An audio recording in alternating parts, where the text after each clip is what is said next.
Allah subhanahu wa ta'ala nous a envoyé et nous a fait preuve de ses grâces en nous envoyant le prophète Muhammad alayhi salatu wassalam.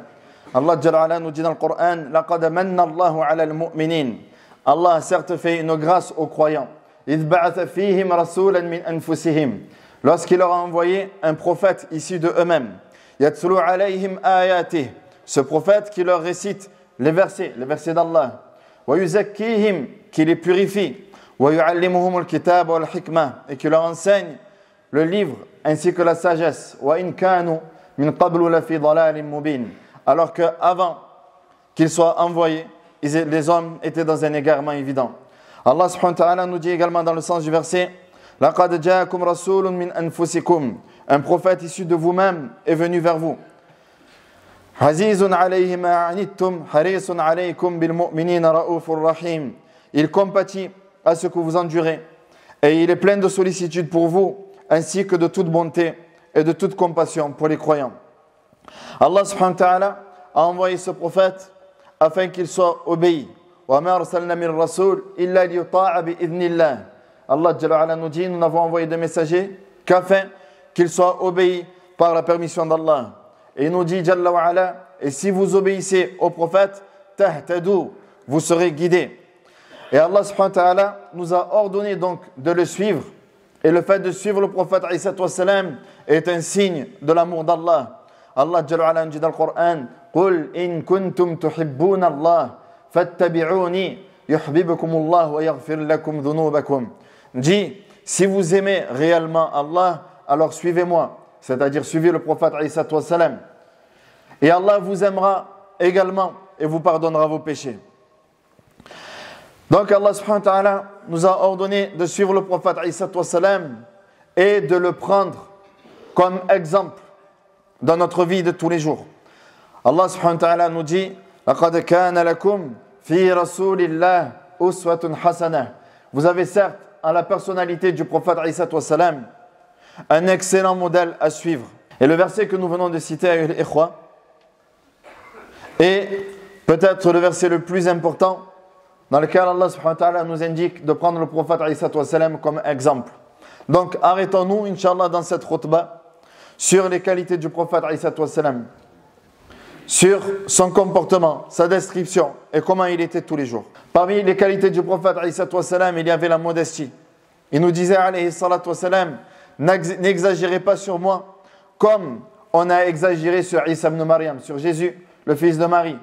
Mais dites seulement sur moi: Ana Abdullah, c'est le serviteur d'Allah. Ana Abdullah wa rasuluh, juste le serviteur d'Allah ainsi que son messager. Il est rapporté également qu'une femme qui avait un léger problème au cerveau était venue voir le prophète alayhi wassalam et dit: Ya Rasulallah, j'ai besoin de toi.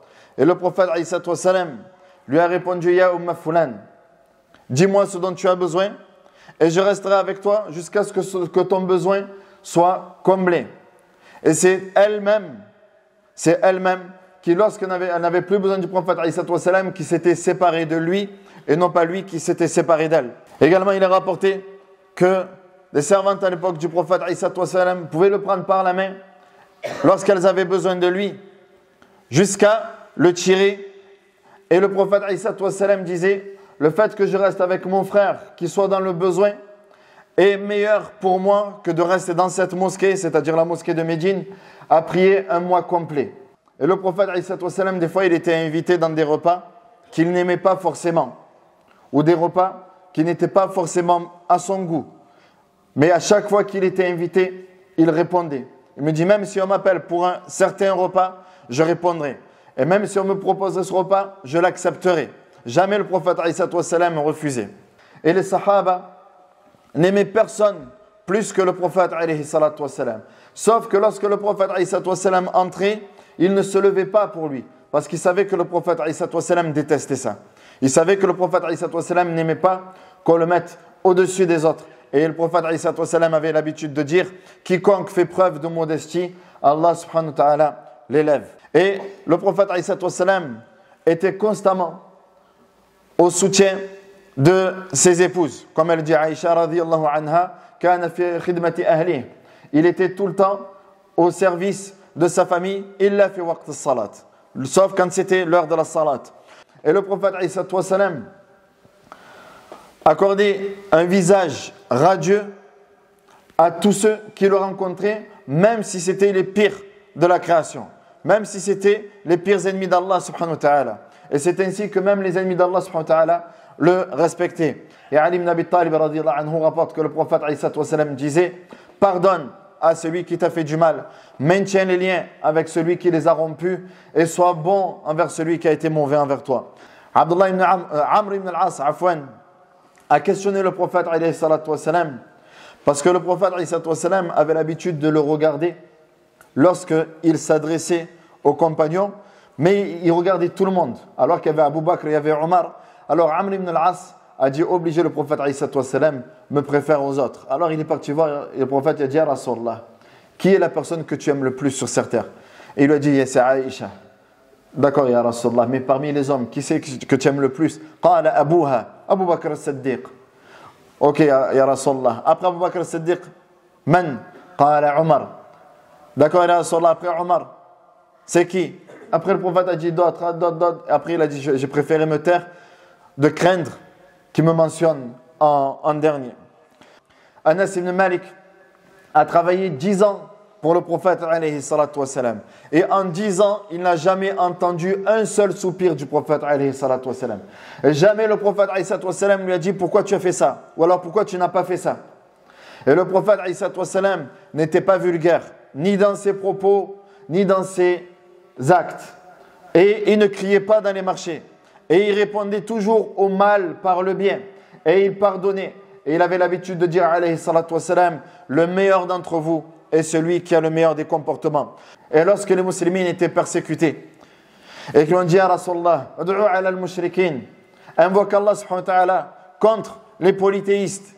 Et le prophète alayhi salatu wa salam leur a répondu: Allah subhanahu wa ta'ala ne m'a pas envoyé en tant que maudisseur, en tant que celui qui souhaite le mal, mais Allah azza wa jalla m'a envoyé en tant que miséricorde pour l'humanité. Et le prophète alayhi salatu wa salam ne s'est jamais vengé pour sa propre personne. Et jamais le prophète alayhi salatu wa salam n'a levé la main sur quelqu'un, ni sur une femme, ni sur un servant, ni sur une servante, ni sur quiconque, sauf que lorsqu'il était amené à se défendre fi sabilillah. Et lorsque le prophète alayhi salatu wa salam, on lui demandait quelque chose, jamais il ne répondait non. Un jour, des hommes, un groupe de personnes se sont rendus auprès du prophète alayhi salatu wa salam. Ils lui ont demandé: Ya Rasulallah, donne-nous. Et le prophète alayhi salatu wa salam leur a donné. Ya Rasulallah, donne-nous. Le prophète alayhi salatu wa salam a encore donné. Une troisième fois: Ya Rasulallah, donne-nous. Le prophète alayhi salatu wa salam a donné tout ce qu'il avait. Il a dit: sachez qu'à chaque fois que j'aurai quelque chose, je ne le garderai jamais. Je le donnerai tout le temps. Je le donnerai tout le temps. Mais sachez également: wa man yasta'fif yu'iffahu Allah, que celui qui se préserve, c'est-à-dire celui qui ne demande pas, Allah subhanahu wa ta'ala l'aidera. Et celui qui fait preuve de patience, Allah subhanahu wa ta'ala lui accordera la patience. Parmi les qualités du prophète alayhi salatu wa salam, il y avait la douceur. Le prophète alayhi salatu wa salam faisait tout le temps preuve de douceur. Il est rapporté qu'un homme, imaginez-vous cette scène, ya ikhwa, il est rapporté qu'un homme, parmi les bédouins, a uriné dans un coin de la mosquée. Imaginez-vous cette scène, qu'un homme urine dans un coin de la mosquée. Les sahaba se sont levés afin de le réprimander. Et le prophète alayhi salatu wa salam a dit: Da'ou, laissez-le terminer. Et une fois qu'il a terminé, il a dit: Ahriqu ala bawlihi dhanuban min al-ma. Versez juste de l'eau dans son urine, sur son urine. Après, il leur a dit: vous avez été envoyés dans le but de faciliter les choses et non pas dans le but de les rendre difficiles. Après, le prophète alayhi salatu wa salam est parti voir cet homme-là, l'Arabi. Il lui a dit: Innama hadi al-masajid innama buniyat lis-salat wa li dhikrillah wa kama qala alayhi salatu wa salam.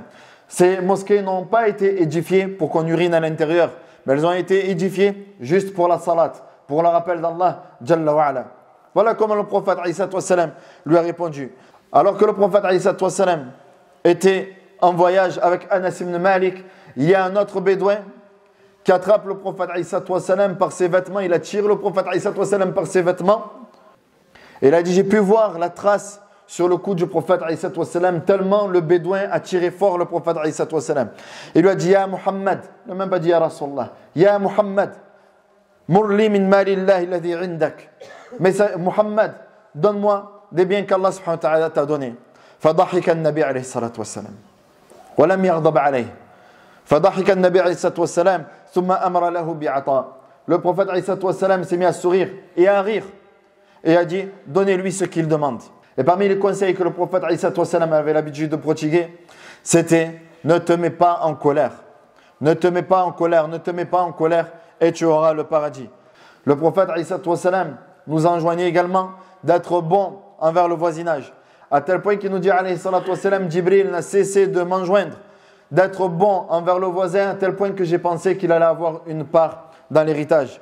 Parmi les qualités du prophète عليه الصلاة والسلام, il y avait sa miséricorde, notamment envers les enfants. Le prophète عليه الصلاة والسلام avait l'habitude de prendre son fils Ibrahim, de le serrer contre ses bras, de l'embrasser. وَكَانَ تَفِيضُ عَيْنَهُ لِمَوْتِهِمْ. Et le prophète عليه الصلاة والسلام pleurait même lors de la mort de ses enfants. Il faut savoir que le prophète عليه الصلاة والسلام a eu 7 enfants. Et sur ces 7 enfants, 6 sont morts avant le prophète عليه الصلاة والسلام. Le prophète عليه الصلاة والسلام un jour donc était en train de pleurer lors de la mort d'un enfant. Et Saad lui questionne, il dit Ya Rasulallah, ma hada? Anta tabki? Anta ar-Rasul عليه الصلاة والسلام wa tabki?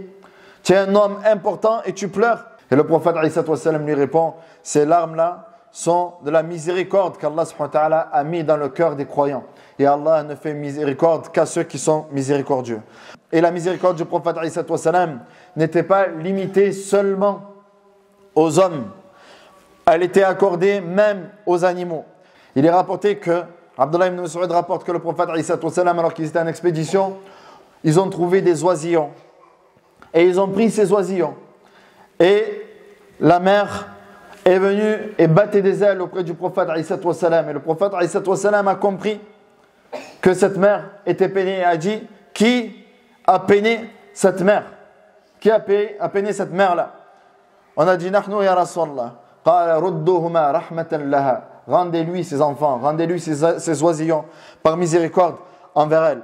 Et le prophète عليه الصلاة والسلام, lorsqu'il s'est rendu à Taïf pour présenter l'islam, une fois que les musulmans étaient persécutés et que d'autres étaient partis en Abyssinie, avaient fait le hijra en Abyssinie, que le prophète عليه الصلاة والسلام avait perdu son épouse Khadija radiyallahu anha, qu'il avait perdu son oncle Abu Talib.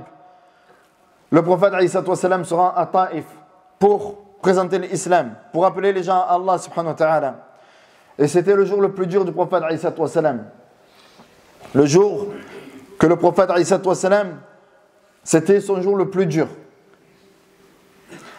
Et lorsqu'il présente l'islam, le premier lui dit, les notables de Taïf, le premier lui dit Ana asriqu thiyab al-Ka'ba in kana Allah ba'athaka bi shay'in qat. Le premier a dit moi je souillerai le tissu de Kaaba si Allah subhanahu wa ta'ala t'a envoyé avec quelque chose. وقال الآخر والله لا أكلمك بعد مجلسك هذا كلمة واحدة أبدا. Le second lui dit moi je te parlerai jamais. Après cette assise-là, jamais je te parlerai. لئن كنت رسولا لأنت أعظم شرفا وحقا من أن أكلمك. Si tu es vraiment un messager, tu es tellement haut que je ne peux pas te parler. Mais bil'aks, mais comme tu n'es pas un messager, c'est toi qui ne mérites pas de me parler. وقال ثالثهم أعجز الله أن يرسل غيرك. Et le troisième lui a dit, est-ce qu'Allah subhanahu wa ta'ala n'est-il pas capable d'envoyer autre que toi? Donc il a été méprisé alayhi salatu wa salam comme il ne l'a jamais été. Alors قال لهم اكتموا أمري. Vous acceptez pas l'islam, mais au moins gardez ça secret. Mais ils l'ont trahi. وبعثوا سفهاءهم. Et ils ont envoyé tous les voyous de Taïf pour lapider le prophète alayhi salatu wa salam. Donc ils ont lapidé le prophète jusqu'à ce que le sang du prophète alayhi salatu wa salam coule de sa barbe. وكان يردد اللهم اغفر لقومي فإنهم لا يعلمون. Seigneur, pardonne à mon peuple car ils ne savent pas. Et Allah subhanahu wa ta'ala lui a envoyé l'ange Jibril par la suite parce que le prophète alayhi salatu wa salam était dans un état de tristesse comme il ne l'a jamais été. Il lui envoie l'ange Jibril qui vient avec l'ange Mikaël. Et Mikaël qui lui dit Ya Rasulallah, laqad sami'a Allahu qawla qawmik. Allah a certes entendu la parole de ton peuple et ce qu'ils t'ont fait. Famurli, demande-moi ce que tu veux. Atbiq alayhimul jibal. Je fais descendre, je les broie avec les montagnes. Faqala bal arju an yukhrij Allahu min aslabihim man ya'budu Allah wa la yushriku bihi shay'a. Mais le prophète alayhi salatu wassalam, Nabi al-Rahma, قال بل أرجو أن يخرج الله من أصلابهم. Mais j'espère plutôt qu'Allah subhanahu wa ta'ala fera sortir de leur descendance des gens qui l'adorent sans rien lui associer. Le prophète alayhi salatu wassalam a réuni en lui toutes les qualités que aucun homme n'a pu réunir. C'est pour cette raison, que le prophète alayhi salatu wassalam est plus cher à nos yeux que quiconque, est plus cher à nos yeux que nos biens, est plus cher à nos yeux que nos enfants, il est plus cher à nos yeux que nos parents, il est plus cher à nos yeux que notre propre personne, et il est plus cher à nos yeux que l'humanité entière.